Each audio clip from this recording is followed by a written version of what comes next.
Welcome to Sri Digambar Institute of Technology, Dosa. I am Sadanand Parashar from Civil Engineering Department. Subject Design of Concrete Structure. Lecture number 14. Topic name Flanged Beam for Flexure. Part 1.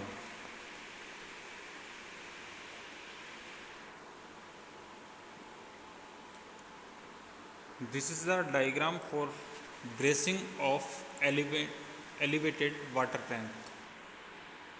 Elevated water tank, and these are the bracings which is shown in figure. And these are the bricks wall, these openings and these lintels.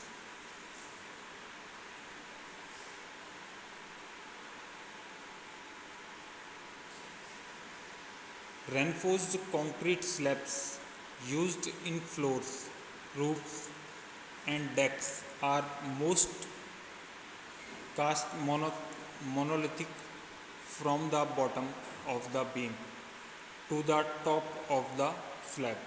Such rectangular beams having slab on top are different from others having either no slab or having disconnected slab as in some precast system, which is shown in figure.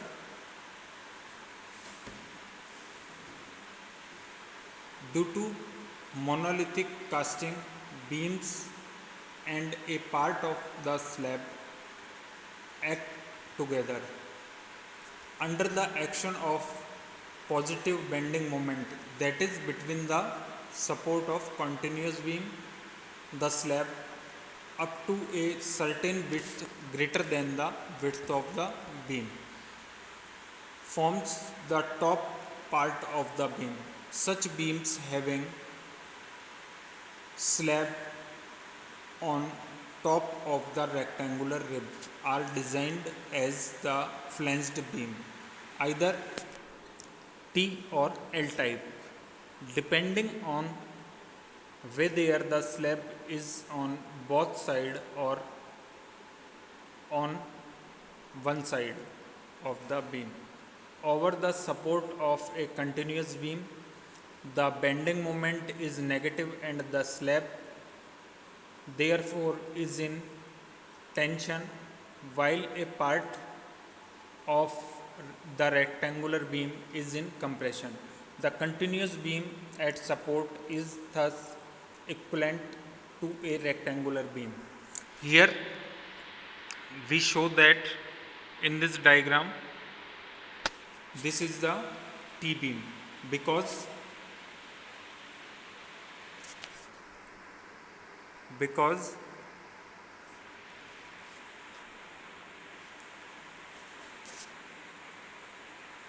this is the T beam because here slabs are provided both sides, and if only one side, then this is called L type of beam.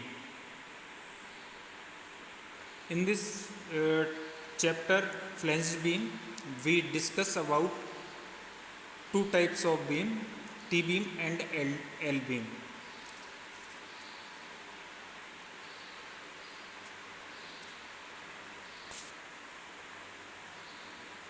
This is the cross sections of the beams. This is L beam longitudinally. This is T beam because both sides slabs, and this is transverse beams.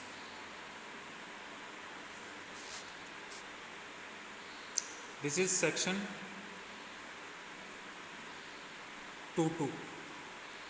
Here show that rectangular beams. These are rectangular beams, and this is monolithic slab which is connected with many columns. This is side columns. And next figure show that this is L beam. Here only one side slab is provided. If here slab are provided, then this is T beam. So here this diagram is L beam. This is compression side and this is tension side. This is the width of flange and this is the overall depth, and this is the depth of flange.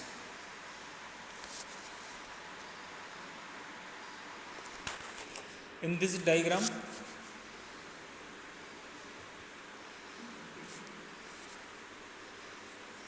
this is the T beam, this is compression side and this is tension side.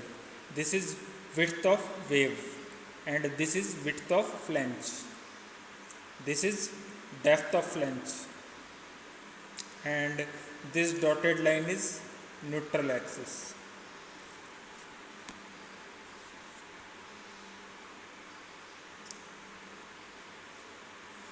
This is the diagram of rectangular beam.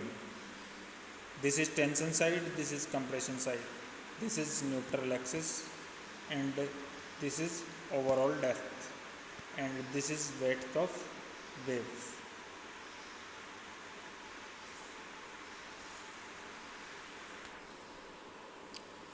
The actual width of the flange is the spacing of the beam,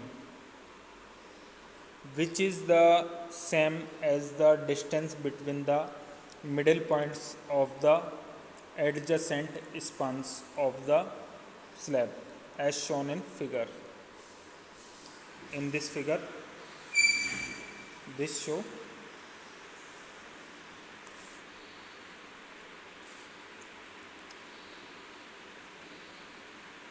however, in flanged beam, a part of the width less than actual width. This width of the slab is designed as effective width of the flange. Here, effective width of the flange is less than from the width of flange. According to Indian Standard Code requirements, the following requirements, which is discussed in code Indian Standard Code 456 2000 clause number 23.1.1 are to be satisfied to ensure the combined action of the part of the slab and the rectangular part of the beam. First, the slab and the rectangular beam shall be cast integrally or they shall be effectively bonded in any other manner, because bonding is the most important for L beam or T beam, because if proper bonding is not provided, then more chances of failure. So first important portion is proper bonding in slab and column. Second, slabs must be provided with the transverse reinforcement at least 6% of the main reinforcement at the mid span of the slab if the main reinforcement of the slab is parallel to the transverse beam, which is shown in figure.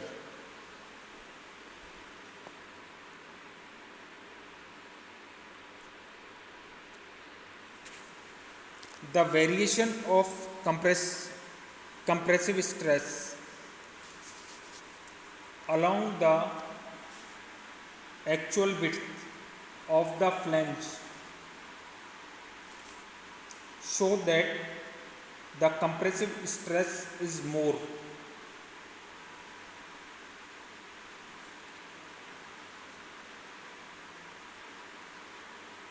In the flange just above the rib than the sum than the same at the some distance away from it. The nature of variation is complex and therefore the concept of effective width has been introduced. The effective width is a convenient hypothetical width of the flange over which the compressive stress is assumed to be uniform.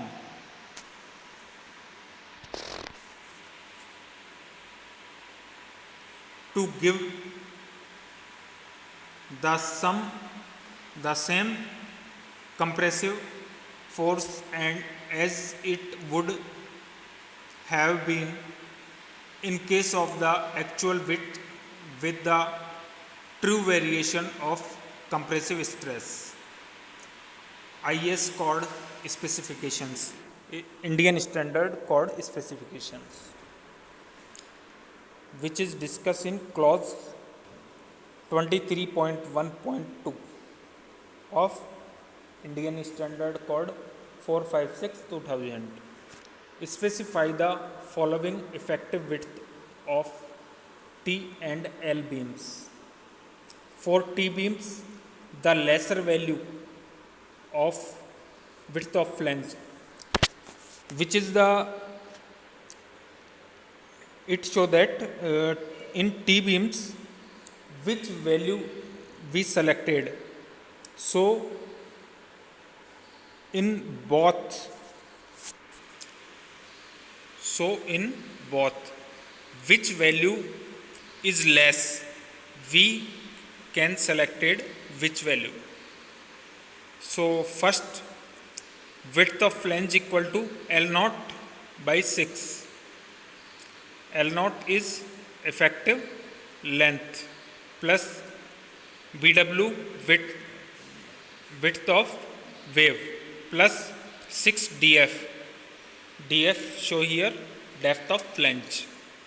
Second, width of flange equal to actual width of the flange. Which value is less in both, then selected. Same as for isolated T beam. Lesser value selected. So one value is width of flange equal to L0 upon L0 upon B plus 4 plus BW. And second, width of flange equal to actual width of flange. This is for T beams. This is for isolated T beams. Isolated T beams in continuous beam, in which T beams are continuous. And for L beams, lesser value selected both, and one is width of flange equal to L0 by 12 plus BW plus 3 DF. BW width of wave, DF depth of flange. Second, width of flange equal to actual width of the flange. Or for isolated L beams, same as lesser value in both. Width of flange equal to 0.5 L0 divided by L0 B plus 4 plus BW. And second, width of flange equal to actual width of the flange, where width of flange equal to effective width of flange. L0 equal to distance between the points of zero moments in the beam, which is the effective span for simply supported beams and 0.7 times the effective span for continuous beams and frames. BW equal to width of the wave, dF equal to thickness of the flange, and small b equal to actual width of the flange. For different cases, the neutral axis of a flange may be either in flange or in the wave, depending on the physical dimensions of the effective width of flange, which is denoted BF. Effective width of wave, which is denoted BW. Thickness of flange, which is denoted DF, and effective depth of flange beam, which is denoted small d. The flange beam may be considered as a rectangular beam of width and effective depth if neutral axis is in flange, as the concrete in tension is ignored.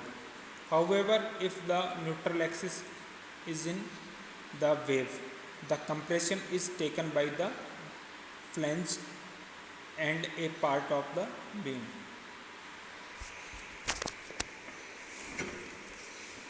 In this figure,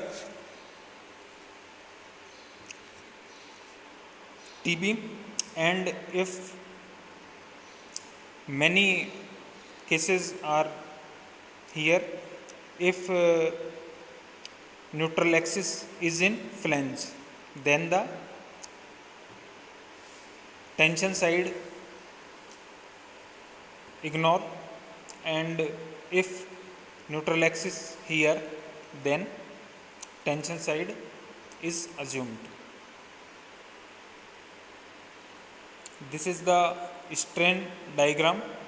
Maximum strain compression side equal to 0.0035 and maximum strain tension side 0.87 Fy divided by Es plus 0.002, and this is stress diagram.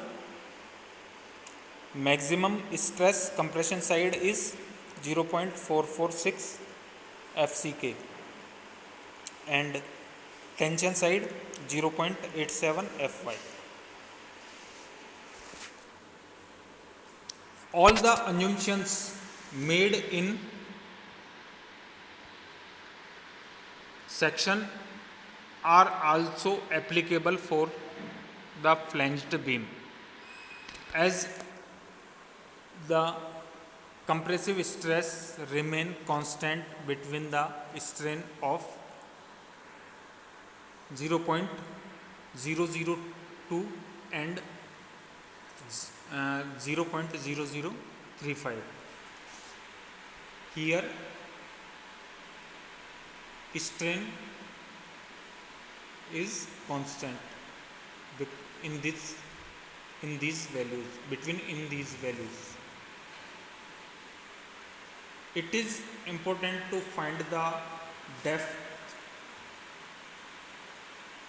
of the beam, which is small h, where the strain is 0.002.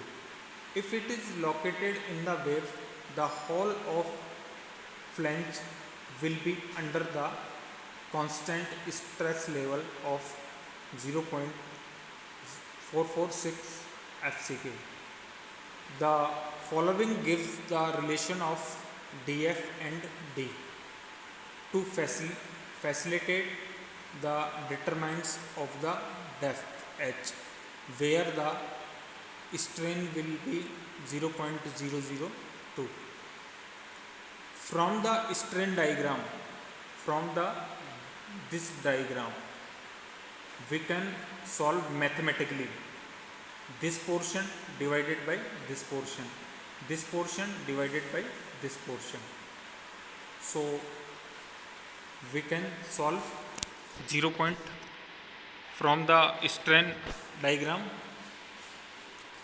0.002 divided by 0.0035 equal to XU minus H divided by XU. So we solve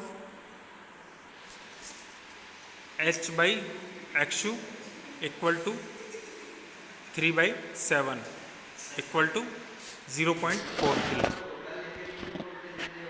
In this case, when XU equal to XU max, we get H equal to 3 by 7 XU max equal to 0.227 D.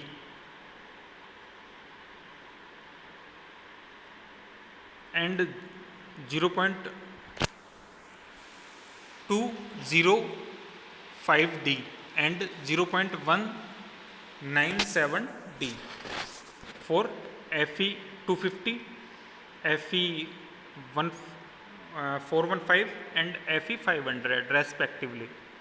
In general, we can adopt say H by D equal to 0.2. The same relation is obtained below from the values of strain of concrete and steel. EST divided by EC equal to